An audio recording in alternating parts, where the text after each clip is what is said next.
In your last lecture given in Wrocław and in the Conservative Congress, you spoke about dictatorship of the tolerance. This, for the people, I think, sounds very contradictory. Could you explain this contradictory? Why we have the dictatorship of the tolerance? Tolerance, which is normally for the people something good and nice, and something that should be promoted. So, please, could you explain? It is indeed a big paradox, because everybody knows this sentence of Voltaire, no? I will give my life to defend your right, no? To spread out your ideas. No? And so this is like the epics of the maximum of tolerance, no? Giving the life for the other's ideas. But he himself, Voltaire, applauded the banning of the Jesuits during his time, and he approved it, saying that to deserve tolerance, you need to start not to be a fanatic. So essentially they have themselves this contradiction. They tolerate everything, no, except, no, those who put limits to tolerance. And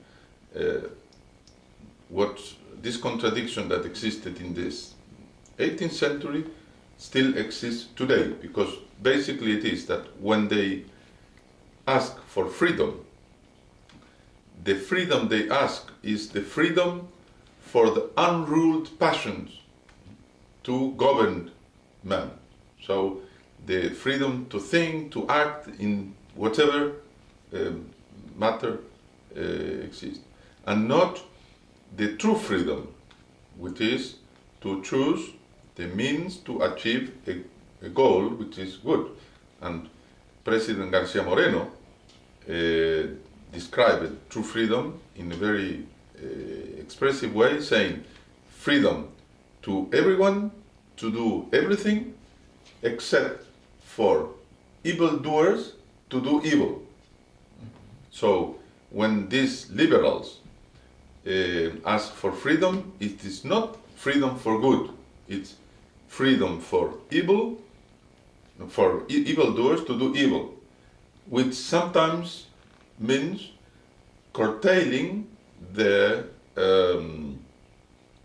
freedom of good people to do good, and particularly for them to censor, no, and to prevent wrongdoings and evil to spread and errors to spread.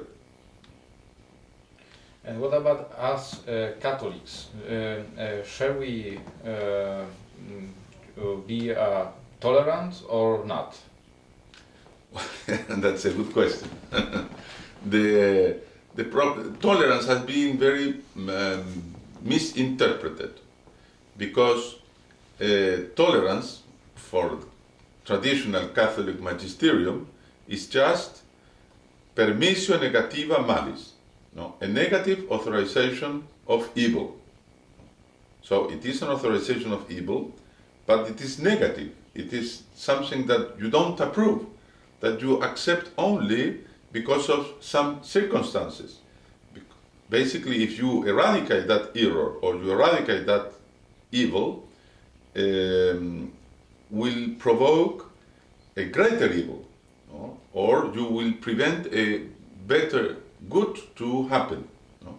So it is just a temporal contemporization with an error or with an evil because of a higher good. But in order to be wise and prudent, you must try always to restrict, no, the evil as much as possible, as a medical doctor does with a tumor. No?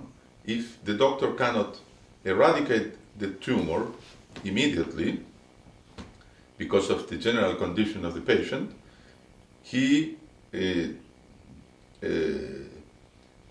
tries to improve the general health of the patient to be able to do the surgery as soon as possible. So the ideal is to go closer to Giuliani's zero tolerance. You know, Giuliani, the mayor of New York, who eradicated almost criminality in New York, applying this principle of zero tolerance. So, not always you are able to do this, because some evils, if you don't tolerate them, they create greater evils, but you try to restrict it as much as possible. And remember, tolerance in itself, it is not a virtue, because the object is an evil.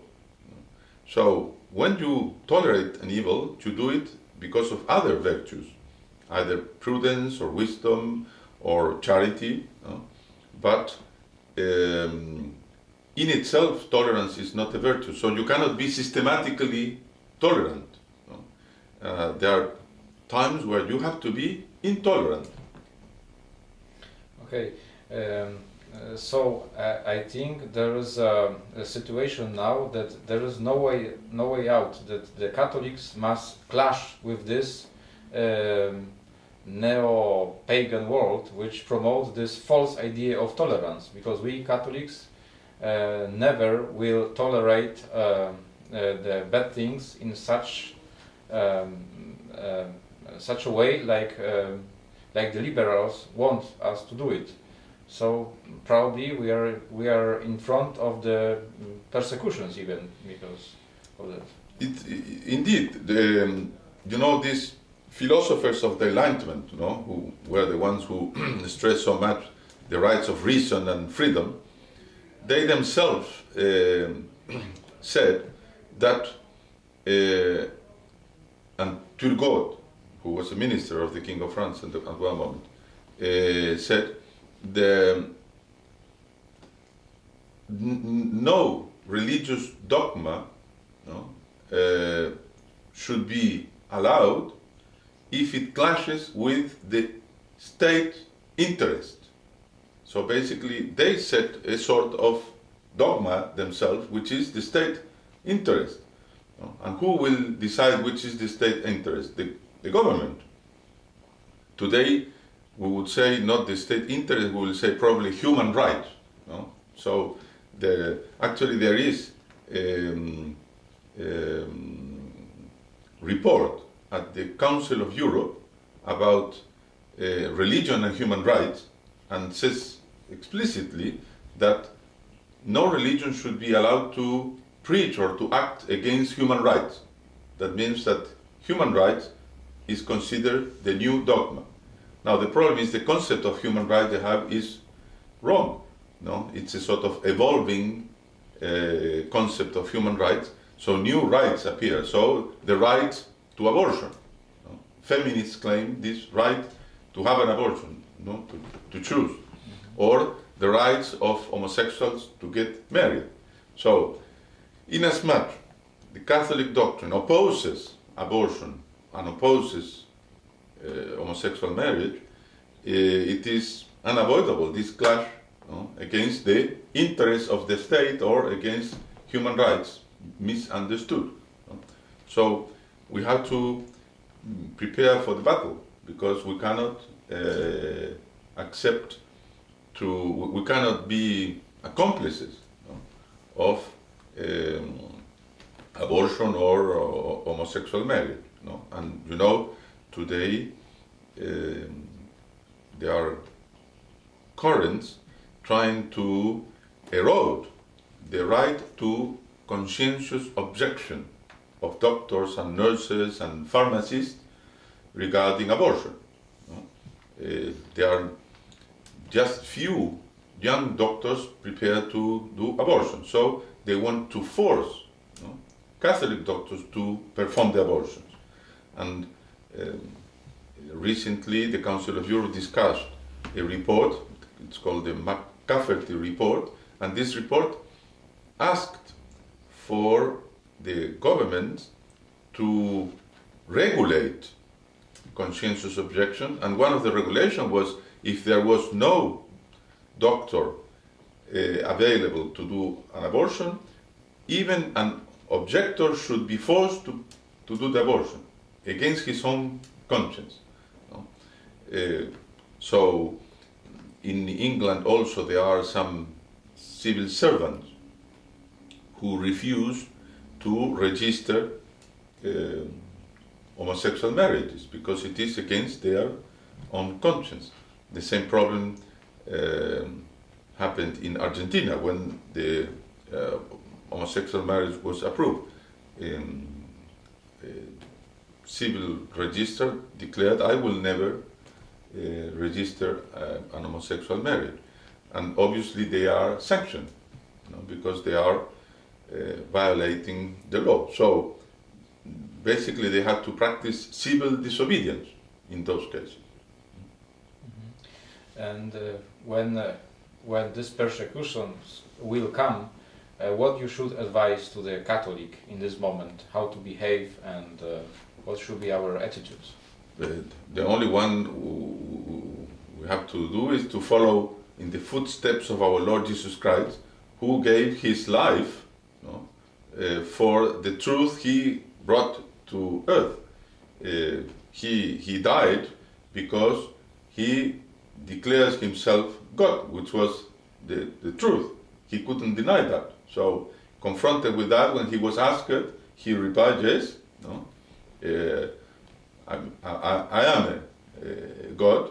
And then the authorities of the time say he blasphemed, so he deserves to be killed. So that's why it is intrinsic to the Catholic Church to have martyrs, because our founder, our Lord Jesus Christ himself, he was the first martyr, and all the privileges of martyrdom flows from his martyrdom. So we have to be prepared to be martyrs. But in order to not to be forced to be martyrs, better to resist from now, and prevent this dictatorship of relativists to be imposed on us.